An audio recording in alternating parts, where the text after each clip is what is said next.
Hey, friends!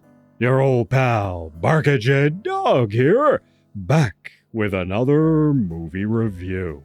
Now, who doesn't love properly done, old-school animation?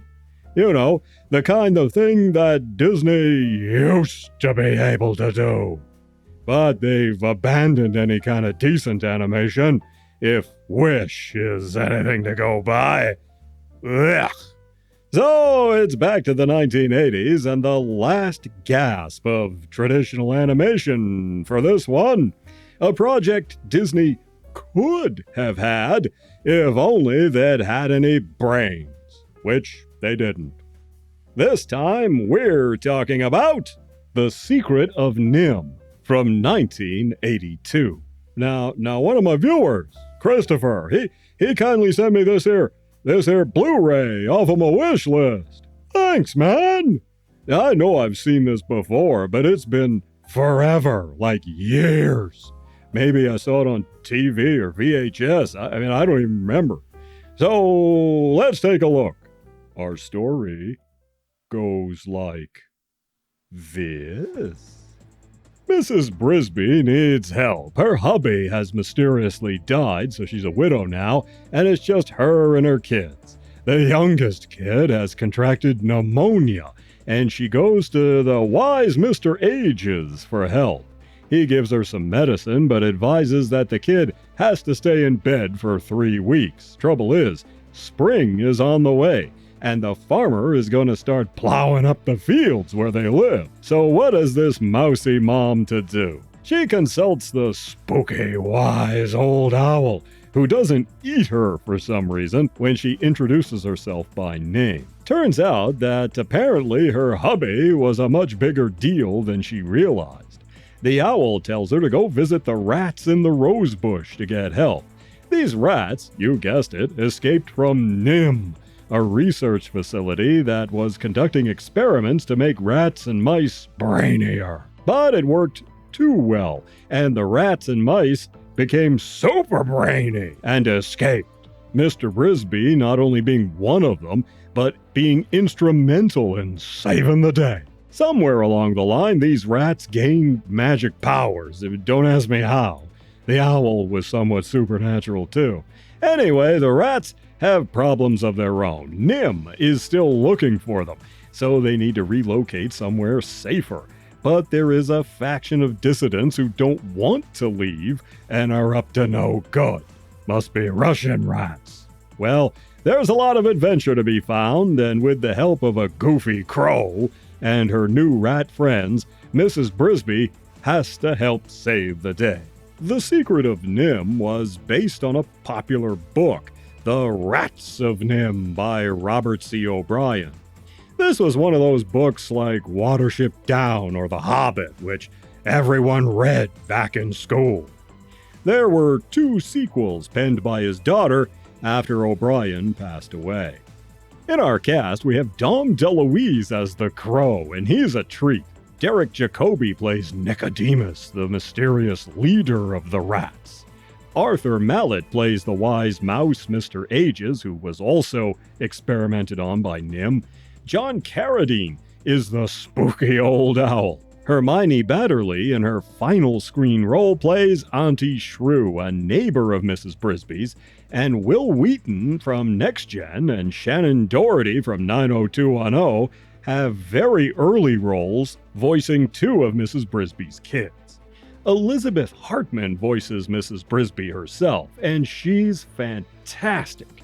While her character never has a first name mentioned, fans have taken to calling her Elizabeth Frisby in Hartman's honor. She was that good. Hartman had previously starred in A Patch of Blue with Sidney Poitier. She was also in The Beguiled with Clint Eastwood, and played the sheriff's wife in Walking Tall. Sadly, Hartman herself had a troubled life, it seems. The Secret of NIMH was her last role. After this, she gave up acting altogether, not because of working on this movie, but she had issues with mental health, which eventually caused her to self-delete several years later. But she really is wonderful here as Mrs. Frisby. Don Bluth was an animator at Disney and wanted to make this movie for them, but they flat out told him no. The story was too dark, they said, and they had enough mice characters anyway. So he quit, and several animators left with him, something Disney never really forgave them for. Together, they went out on their own and created this little gem. And they didn't just make a cartoon. No. The movie is full of innovations and new techniques they worked out just for this picture. It's almost on a par with what George Lucas did for special effects with Star Wars. A smaller scale, but, the same idea. And it wasn't easy. The producers, having to mortgage their homes to raise the remaining money, needed to complete the project. Many of the animators worked long hours for no overtime. That's the level of dedication they had. And Bluth saw to it they got a profit-sharing deal, something animators had never had before this picture. And they had to worry about a lawsuit, too. See, Whammo, the toy company, owned the rights to the name Frisby, the main character's name in the book. By the time they realized they might have a problem on their hands, it was too late to get the cast back to revoice lines mentioning Mrs. Frisby. So they had the sound department painstakingly go through and splice in other phonetics to turn her name into Mrs. Brisby. And I gotta say, it's pretty seamless. Don Bluth's track record is a bit mixed. Sure, he made The Land Before Time and Titan A.E. I really like that one. But at the end of the day, The Secret of NIMH is still his biggest hit and most popular work to date. Even so, it wasn't a box office success, being up against E.T. So the movie, for all the hard work and love and innovation that went into it, was kind of a flop. Although you can't really call it a failure since it went on to make its real money and built a loyal following from home video. People still love The Secret of NIMH to this day. There is a sequel to this movie, and it's pretty weak sauce. Bluth and company were not involved in this cash grab. They were slated to make it, but were delayed with anesthesia, so MGM just assigned whoever and called it a day. They didn't seem to care too much, since they were shutting down their animation department anyway. The animation is not a patch on the original, and it's a musical. The laziest thing to do with an animated feature, am I right? Especially a sequel to a movie that wasn't a musical. It's like they said, hey, we're making a cartoon. We gotta have some singing in it. It's the same kind of dopey thinking when they say, hey, we're making a sci-fi show. We gotta have a kid in it. Ugh. Well, as you'd expect, none of the songs in this movie are very memorable. Basically, in this one, little Timmy, one of Mrs. Brisby's kids, has a case of the sads. He's supposed to be something special because his dad was the famous Jonathan Brisby, but he's not feeling it. So he has to find himself and become the hero everyone expects him to be. He has to raid NIMH to rescue some mice, one of which is his brother Martin. The scientists have been up to their old tricks, and now Martin has turned the tables, becoming super brainy, becoming evil, and then taking over. Timmy has to save the day. At least he gets a girlfriend out of it. The real surprise here is that the movie isn't worse than you'd think. It does indeed have that direct-to-video feel, but some of it is okay. The escape from NIMH is pretty exciting, so there are a few good things in it. And they completely eliminated the magic stuff. There's none of the spooky, supernatural powers in this one. It still works, though. Lee Holdridge did the music. He did the really beautiful score for The Beauty and the Beast, the TV series with Ron Perlman and Linda Hamilton. Wow, that was a very nice score. This one is serviceable.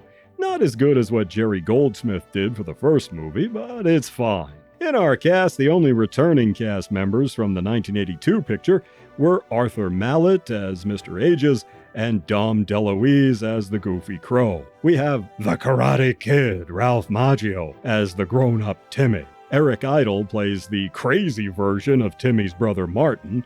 Doris Roberts from Remington Steele cameos as Auntie Shrew. William H. Macy plays Justin. Misak Taylor from Designing Women plays a new character, a caterpillar that befriends our hero Timmy. And Andrea Martin and Harvey Korman play a couple of dopey cats NIMH has experimented on.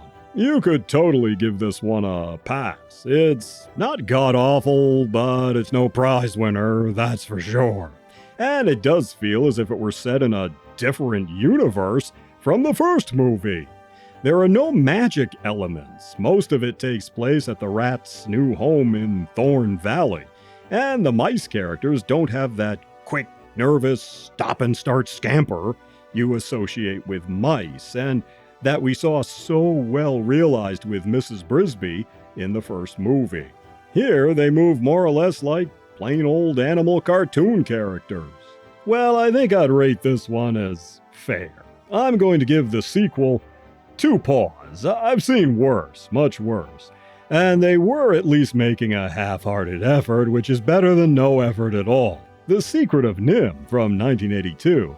That one really is something special. Hartman is great, Dom DeLuise is fun, and John Carradine is spooky as the owl. The animation here is first class and one of the finest examples of old-school animation from this period. So I'm giving the original, The Secret of NIMH, 3 paws up. You take care of yourselves, and I'll see you in the next one.